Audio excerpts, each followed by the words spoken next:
പ്രിയദർശൻ 5:30 എത്തി, 6 മണിയായപ്പോൾ അദ്ദേഹം എത്തി, 10 മണിക്ക് മുമ്പേ ഇത് ഷൂട്ട് ചെയ്തു. അത്രയും ആത്മാർത്ഥ അദ്ദേഹം കാണിച്ചു. ഞങ്ങൾ ബസ്സും കാര്യങ്ങളൊക്കെ അവിടെ എത്തിച്ചു. ബാക്കി എല്ലാം പ്രിയൻ തന്നെ ചെയ്യായിരുന്നു. മുഴുവൻ സംവിധാനങ്ങൾ ഒരുക്കി തന്നത് ആന്റണി പെരുമ്പാവൂരാണ്. ഞാൻ ആന്റണി പെരുമ്പാവൂരിനോട് പ്രത്യേകം നന്ദി പറയുകയാണ്. കാരണം ലാലേട്ടൻ നമ്മളിതെല്ലാം സംഘടിപ്പിക്കാൻ വലിയ പാടാ. ക്യാമറ ലൈറ്റൊക്കെ സംഘടിപ്പിക്കാൻ പോയാൽ KSRTC ഒരിക്കലും നടക്കത്തില്ല. ലാലേട്ടൻ പറഞ്ഞ ആന്റണി അതങ്ങ് ചെയ്തു കൊടുക്കുമെന്ന് പറഞ്ഞു. ഇന്ന് നമ്മൾ ശ്രീ മോഹൻലാൽ KSRTCയുടെ ഗുഡ്വിൽ അംബാസഡറായി മാറിയതിനു ശേഷം ചിത്രീകരിച്ച 2 പരസ്യങ്ങൾ റിലീസ് ചെയ്യുകയാണ്. ഈ പരസ്യം KSRTCക്ക് വേണ്ടിയുള്ളതാണ്. പലപ്പോഴും നിങ്ങൾ ചിന്തിക്കും KSRTCക്ക് ഒരു പരസ്യത്തിൻ്റെ ആവശ്യമുണ്ടോ എന്നുള്ളതാണ്. പക്ഷേ വേണമെന്നാണ് എൻ്റെ അഭിപ്രായം. ഏതൊരു പ്രോഡക്റ്റും മാർക്കറ്റ് ചെയ്യുന്നതിന് ഒരു പരസ്യം ആവശ്യമാണ്. KSRTC ഒരു പ്രോഡക്റ്റ് തന്നെയാണ്. KSRTCയിലേക്ക് ജനങ്ങളെ ആകർഷിക്കുക എന്ന ലക്ഷ്യത്തോടെയാണ് കോവിഡിൻ്റെ കാലത്തും അതിനുശേഷവും സ്വന്തമായി വാഹനങ്ങൾ വാങ്ങിക്കുകയും KSRTCയിൽ നിന്ന് അകന്നു പോവുകയും ചെയ്ത യാത്രക്കാരെ KSRTCയുടെ മികച്ച സേവനത്തിലേക്ക് തിരിച്ചു കൊണ്ടുവരാൻ നമ്മൾ നടത്തിയ ട്രാൻസ്പോ എന്ന പ്രോഗ്രാം. ട്രാൻസ്പോ കനകക്കുന്നിൽ 3 ദിവസം നടന്നത് വളരെയധികം നമുക്ക് ഒരു വാർത്താ പ്രാധാന്യം നൽകുകയും അതിലൂടെ മാധ്യമങ്ങളിലൂടെ വന്ന വാർത്തകളെയും KSRTC ഒരു പരിഷ്കരിക്കപ്പെട്ട ഒരു സംവിധാനമാണ് എന്ന് ജനങ്ങളെ ബോധ്യപ്പെടുത്താൻ കഴിയും. ആ ബോധ്യമാണ് KSRTCയുടെ റെക്കോർഡ് വരുമാനത്തിലേക്ക് KSRTC നയിച്ചത്. ബഹുമാനായ നമ്മുടെ എല്ലാ ആരാധ്യ പുരുഷനായ ശ്രീ മോഹൻലാൽ, പത്മശ്രീ ഭരത്, ദാദാ ഫാൽക്കെ അവാർഡ് ജേതാവായ മോഹൻലാൽ, ലാലേട്ടൻ നമ്മുടെ ആദ്യത്തെ ഓൾവോ ബസ്സിൽ കയറി ഒരു മാധ്യമങ്ങളുമായി സംസാരിച്ചൊരു വാർത്തയുണ്ടായിരുന്നു. ആ വാർത്ത KSRTCക്ക് വളരെ ഗുണം ചെയ്തു. ഞാൻ അദ്ദേഹത്തോടൊപ്പം തുടരും എന്ന അദ്ദേഹത്തിൻ്റെ സിനിമയിൽ, തുടക്കം എന്ന അദ്ദേഹത്തിൻ്റെ സിനിമയിൽ ഇപ്പോൾ അഭിനയിച്ചത്. ഒരു ദിവസം ഞാൻ അദ്ദേഹത്തോട് ചുമ്മാ ചോദിച്ചു, ചേട്ടാ KSRTCക്ക് 2 പരസ്യം എടുത്തു തരും, ഒരു പരസ്യം എടുത്തു തരും. അതിനെന്താ മോനെ? KSRTCയുടെ ബ്രാൻഡ് അംബാസഡറായിട്ട് ഇപ്പോൾ പ്രമോദി പലപ്പോഴും പറയും ലാൽ സാറിനോട് ചോദിക്കണം, ലാൽ സാറിന്. ഞാൻ പറഞ്ഞു, ചേട്ടാ ബ്രാൻഡ് അംബാസഡറായിട്ട് നിൽക്കാമെന്ന് ചോദിച്ചു. അപ്പോൾ അദ്ദേഹം പറഞ്ഞു, ബ്രാൻഡ് അംബാസഡർ പൈസ വാങ്ങിച്ചുകൊണ്ടാണ് നിൽക്കുന്നത്, പക്ഷേ ഞാൻ നിങ്ങളുടെ ഗുഡ്വിൽ അംബാസഡർ ആവാൻ പണം വേണ്ട എന്ന് പറഞ്ഞു.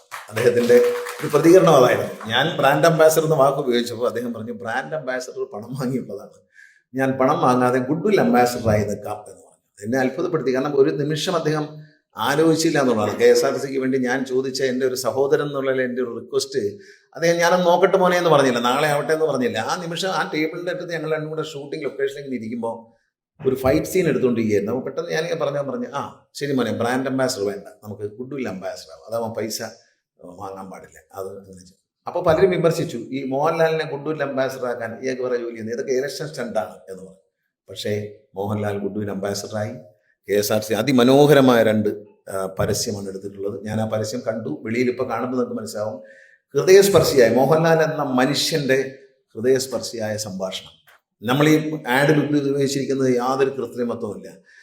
മോഹൻലാൽ എന്ന നടൻ എങ്ങനെ KSRTCയെ കാണുന്നു എന്നുള്ളതാണ്. അതൊരു വളരെ ടച്ചിങ് ആയിട്ട് നിങ്ങൾ കാണുമ്പോൾ മനസ്സിലാവും. വളരെ ഹൃദയസ്പർശിയായ ഒരു പരസ്യമാണ്. ഈ പരസ്യം ചിത്രീകരിച്ചത് ശ്രീ പ്രിയദർശനാണ്, ഇന്ത്യൻ സിനിമയിലെ ഏറ്റവും വലിയ സംവിധായകൻ. അദ്ദേഹം ഇനി 2 സിനിമ, ഒരു ഹിന്ദി സിനിമ കൂടി ഇപ്പോൾ ചെയ്തുകൊണ്ടിരിക്കുന്ന, കൂടാതെ ഒരു ഹിന്ദി സിനിമ കൂടി ചെയ്താൽ ഇന്ത്യൻ സിനിമയിൽ ഏറ്റവും കൂടുതൽ ഹിന്ദി സിനിമ ചെയ്ത സംവിധായകനായി പ്രിയദർശൻ മാറുകയാണ്.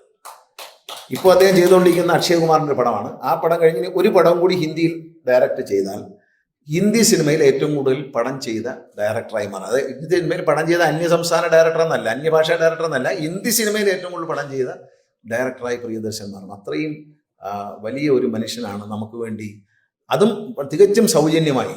അത് നന്ദിയോടെ ഞാൻ ഓർക്കുകയാണ്. ഞാനും പ്രിയദർശനും ഒരുമിച്ച് സിനിമയിൽ വന്ന കാലത്ത് എന്നെ സിനിമയിൽ കൊണ്ടുപോയി, എന്നെ മദ്രാസിലേക്ക് കൊണ്ടുപോകുന്ന പ്രിയദർശനാണ്.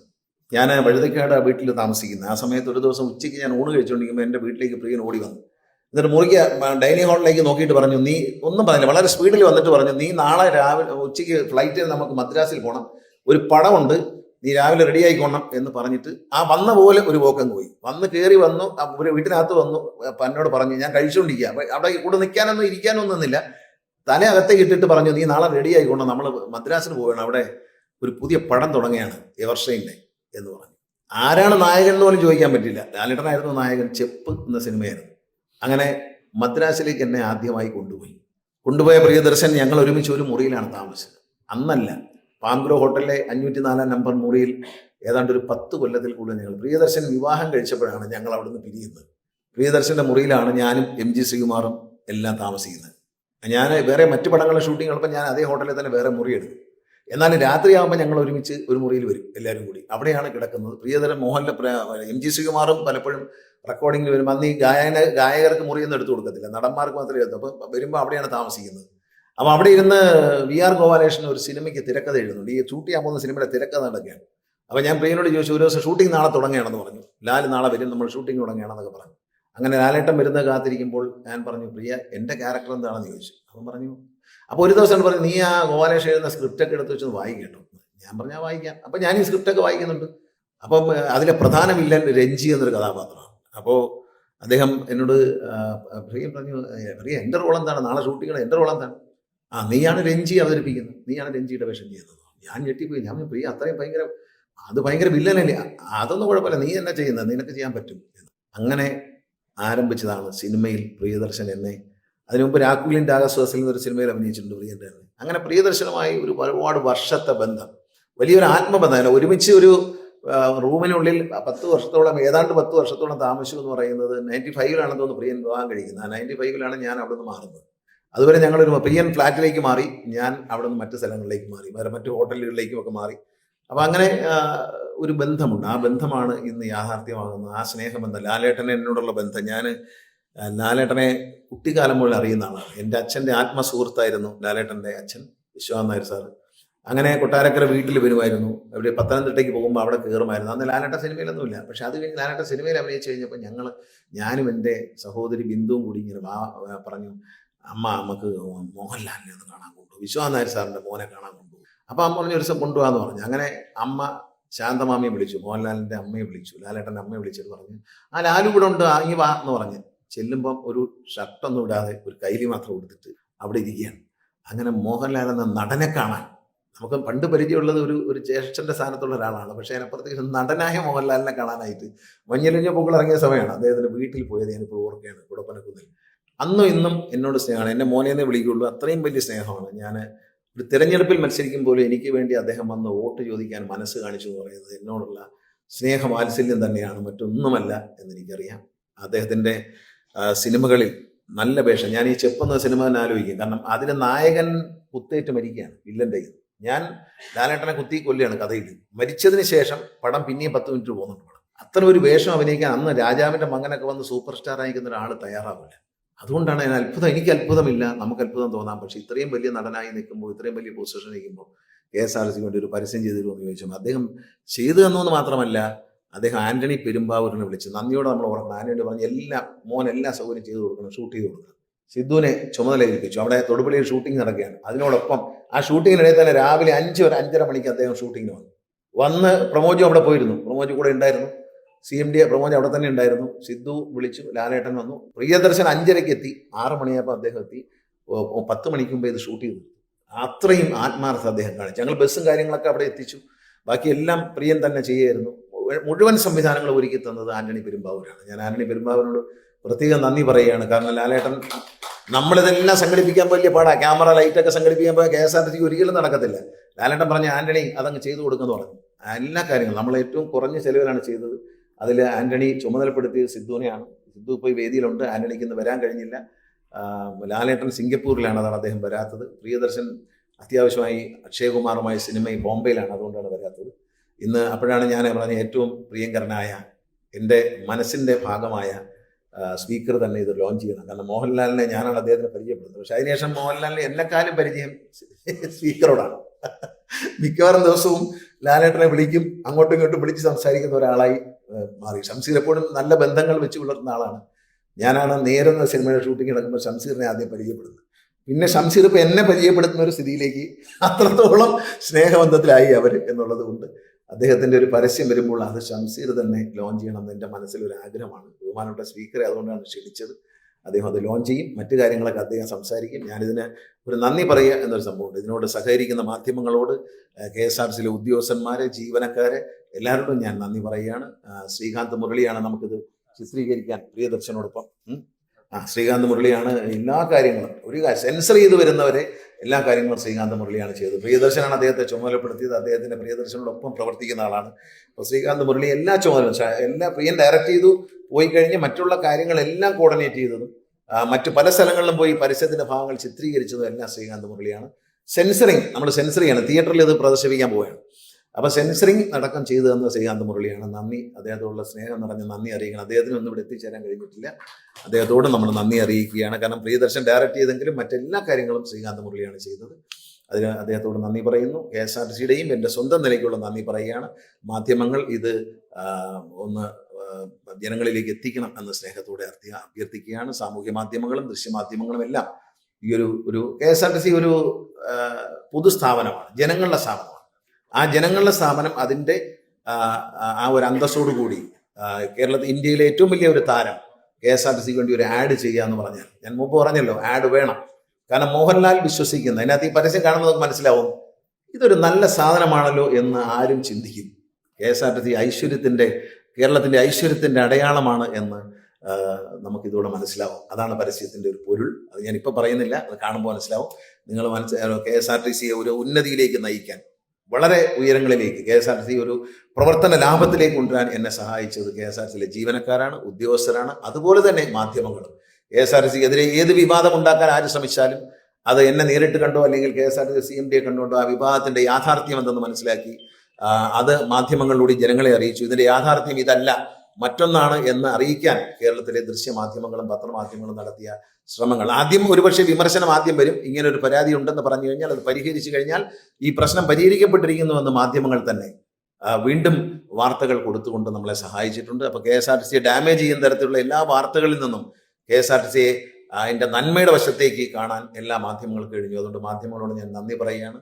അത് സോഷ്യൽ മീഡിയയിൽ പ്രതികരിക്കുന്ന സാധാരണക്കാരായ ജനങ്ങൾ, അവർ KSRTCയോട് കാണിക്കുന്ന വാത്സല്യം, KSRTC നശിക്കരുത് എന്ന ലക്ഷ്യം, എല്ലാവരും ജനങ്ങൾ, യാത്രക്കാർ, സോഷ്യൽ മീഡിയയിലും പത്രമാധ്യമങ്ങളും ദൃശ്യമാധ്യമങ്ങളിലൂടെ അത് കൈകാര്യം ചെയ്യുന്ന വ്യക്തികൾ നല്ല മനസ്സോടെ KSRTC നൽകിയ പിന്തുണ.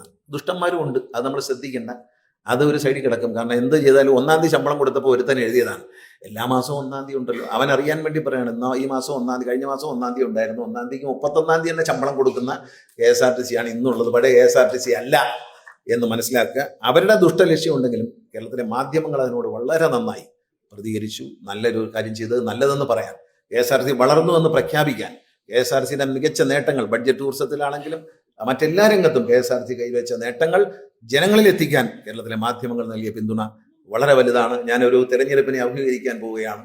ഒരു മന്ത്രി എന്ന നിലയിൽ ശരിക്കും പറഞ്ഞാൽ ഒരു നന്ദി പറയലാണ് എന്ന് പറയാം. ഇത്രയും നാളും ഈ മന്ത്രിയായി പ്രവർത്തിച്ചപ്പോൾ എനിക്ക് നൽകിയ പിന്തുണ, മാധ്യമങ്ങൾ നൽകിയ പിന്തുണ, ജീവനക്കാരൻ നൽകിയ പിന്തുണ, അതുപോലെ ഓരോ ഉദ്യോഗസ്ഥരും നൽകിയ പിന്തുണ, വളരെ സുതാര്യതയോടെ നമുക്ക് KSRTCയെ ഒരു നല്ല സ്ഥാപനമായി, യാതൊരുവിധ ക്രമക്കേടുകളോ അഴിമതിയോ ഇല്ലാതെ മുന്നോട്ട് നയിക്കുന്ന ഒരു സ്ഥാപനമാക്കി മാറ്റാൻ കഴിഞ്ഞു.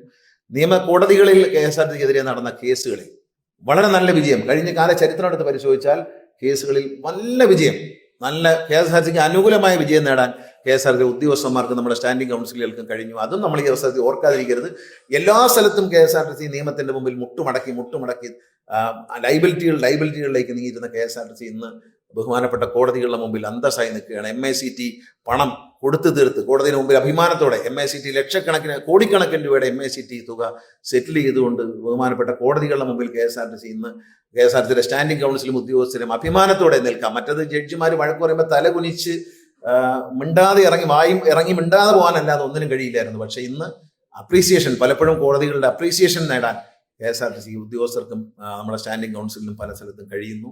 അത്തരത്തിലുള്ള മാറ്റങ്ങൾ ഉണ്ടാക്കാൻ കഴിഞ്ഞാൽ അതിയായ സന്തോഷമുണ്ട്. എല്ലാവരുടെയും സഹകരണം, അല്ലാതെ ഒരാൾ വിചാരിച്ചാൽ, ഗണേഷ് കുമാർ എന്നാൾ വിചാരിച്ചാൽ ഒന്നും നടക്കില്ല. ഞാനൊരു സാധാരണക്കാരനാണ്. പക്ഷേ എന്നോടൊപ്പം പ്രവർത്തിച്ച പ്രമോദ് ശങ്കർ, KSRTC ചരിത്രത്തിലെ ഏറ്റവും പ്രായം കുറഞ്ഞ CMD ആണ്. എൻ്റെ ഒരു കൊച്ചനിയനെ പോലെ ഞാൻ പറഞ്ഞു കൊടുക്കുന്ന കാര്യങ്ങൾ ആ രാത്രിയിൽ തന്നെ 2 മണി വരെ ഓഫീസിൽ ആ പറയുന്ന കാര്യങ്ങൾ ആ രാത്രി 2 മണിയായാലും ഒരു സഹോദരനെ പോലെ അനുസരിച്ച് അത് ചെയ്യുമായിരുന്നു. ഒരു അണുവിട ചലിക്കാതെ സമയബന്ധിതമായി അതെല്ലാം ചെയ്തതിൻ്റെ ഒരു എഫിഷ്യൻ്റ് ഓഫീസർ, ഈഗോ ഇല്ലാത്തൊരു മനുഷ്യൻ. കാരണം സാധാരണ മന്ത്രി അയാൾ പറഞ്ഞു എനിക്ക് ഓരോളപ്പം ചെയ്യുന്നുള്ളതല്ല, ഈഗോ ഇല്ലാത്ത പ്രമോദിന്റെ പെരുമാറ്റമാണ് ഈ പരസ്യം പോലും ഉണ്ടായത്. കാരണം ഒരു CMD തലേ ദിവസമേ തൊഴിലൂടെ പോയി താമസിച്ച് രാവിലെ 5:30 മണിക്ക് മുമ്പ് എഴുന്നേറ്റ് സംവിധായകനോടൊപ്പം അവിടെ ഇരുന്ന് ലാലേട്ടനെ സ്വീകരിച്ച് കൊണ്ടുവന്ന് ഇത് ചെയ്യാനുള്ള മനസ്സ് കാണിച്ച ഈഗോട്ടെ അയാൾ ആരെങ്കിലും അയക്കുക, അവിടുന്ന് 2 ഓഫീസർമാരെ അയച്ചാൽ മതി, അങ്ങനെയല്ല, അദ്ദേഹം തന്നെ പോയി ഈ പരസ്യം എടുക്കാൻ അദ്ദേഹം തന്നെ പോയി എന്നുള്ളതാണ്. അദ്ദേഹത്തിന്റെ ജോലിയാണോ എന്ന് ചോദിച്ചാൽ അല്ല, അദ്ദേഹം മേളിൽ ഇരുന്ന് പറഞ്ഞാൽ മതി. പക്ഷെ അദ്ദേഹം തന്നെ അവിടെ പോയി നിന്ന് 2 ദിവസം അവിടെ നിന്ന് എല്ലാം സംഘടിപ്പിച്ചു. ഞാൻ ഇവിടെ വന്ന സിദ്ധുവിനെ ഞാൻ പരിചയപ്പെടുത്തുന്നു പറഞ്ഞ് സിദ്ധുവിനെ എനിക്ക് പരിചയപ്പെടുത്തുന്നില്ല, ഞങ്ങൾ പഴയ പരിചയക്കാരാണ് അവർ തമ്മിൽ. അത്രത്തോളം പ്രവർത്തിച്ച പ്രമോദിനെ ഞാൻ അഭിനന്ദിക്കുകയാണ്. KSRTC എല്ലാ വിജയങ്ങളിലും പ്രമോദ് ശങ്കർ എന്ന ചെറുപ്പക്കാരൻ്റെ ഒരു ടച്ചുണ്ട് എന്നതിൽ ഒരു സംശയവുമില്ല. അദ്ദേഹത്തിനെ ഒരു ഉദ്യോഗസ്ഥൻ എന്ന നിലയിൽ ഞാൻ എൻ്റെ ജീവിതത്തിൽ ഞാൻ 3 തവണ മന്ത്രിയായിട്ടുണ്ട്, 25 വർഷമായി MLA ആണ്. ഞാൻ കണ്ട ഏറ്റവും മികച്ച ഉദ്യോഗസ്ഥനാണ് പ്രമോദ് ശങ്കർ IOFS എന്ന് ഞാൻ പറയും. അദ്ദേഹത്തിനെ കേരള സംസ്ഥാനത്ത്, മറ്റൊരു സംസ്ഥാനത്ത് കേന്ദ്ര ഗവൺമെന്റ് ജോലി ചെയ്യുന്ന ആളാണ്. കേരള സംസ്ഥാനത്തിന് കിട്ടിയാൽ അത് കേരള സംസ്ഥാനത്തിന് ഒരു നേട്ടമായിരിക്കും. ഇതുപോലെ സത്യസന്ധനായ ഉദ്യോഗസ്ഥനെ, ആത്മാർത്ഥതയുള്ള ഉദ്യോഗസ്ഥനെ കിട്ടുക എന്ന് പറയുന്ന പോലെ എല്ലാവർക്കും പിടിക്കുന്ന ഉദ്യോഗസ്ഥന്മാർക്ക് എല്ലാവരും ഒരു കയ്യടിയോടെ നിങ്ങൾ പറയണം. നിങ്ങൾക്ക് സ്നേഹത്തോടെ മാത്രം നിങ്ങളോട് സംസാരിക്കുന്നു. ഇതിന് അദ്ദേഹക്കാൾ വളരെ സീനിയറായിട്ടുള്ള പ്രമുഖരായ വ്യക്തികൾ KSRTC CMD ആയിട്ടുണ്ട്. ഒരു ചെറുപ്പക്കാരനെ പിടിച്ച് CMD ആക്കിയപ്പോൾ പലരും ചോദിച്ചു എന്തിനെന്ന് ചോദിച്ചു. ഞാൻ പറഞ്ഞാൽ കേൾക്കുന്ന ഒരു പയ്യൻ ഇരിക്കട്ടെ എന്ന് പറഞ്ഞു. അതാണ് വന്നത്. KSRTC ഒരു ജീവനക്കാരൻ്റെ മകനാണ് അദ്ദേഹം എന്നുള്ളതിലും അഭിമാനമുണ്ട്. ഈ ഒരു ആഡ് നിർമ്മിക്കുന്നതിന് സഹായിച്ച എല്ലാവരോടും നന്ദി പറയുന്നു. നമ്മൾ ഒരു ഷോർട്ട് നോട്ടീസാണ് റിലീസ് വെച്ചത്. ഷോർട്ട് നോട്ടീസിൽ ബഹുമാനപ്പെട്ട സ്പീക്കറെ വിളിച്ചു. അദ്ദേഹം സ്നേഹത്തോടെ ഞാൻ വരാം എന്ന് പറഞ്ഞ് വന്നതിന് അദ്ദേഹത്തോട് നന്ദി പറയുകയാണ്. നല്ല വാക്കുകൾ ഇതിനെ കണ്ടതിന് ശേഷം അദ്ദേഹം അത് പ്രസംഗിക്കുന്നത്, ആദ്യം ഇതൊന്ന് ലോഞ്ച് ചെയ്യും അദ്ദേഹം, അതിനുശേഷം KSRTC 2 സോഫ്റ്റ്വെയർ കൂടി ഇവിടെ ലോഞ്ച് ചെയ്യുന്നുണ്ട് അല്ലേ, 2 സോഫ്റ്റ്വെയർ കൂടി ഇതിനകത്ത് ലോഞ്ച് ചെയ്യുന്നു. അതും അദ്ദേഹം തന്നെ ചെയ്യും. ഇപ്പോൾ തൽക്കാലം ആദ്യം അദ്ദേഹം പരസ്യം ലോഞ്ച് ചെയ്തതിന് ശേഷം, അദ്ദേഹം ആ പരസ്യം കണ്ടതിന് ശേഷം അതും കൂടെ ചേർത്ത് അദ്ദേഹം സംസാരിക്കും. എല്ലാവർക്കും നന്ദി, നമസ്കാരം, ജയ് ഹിന്ദ്.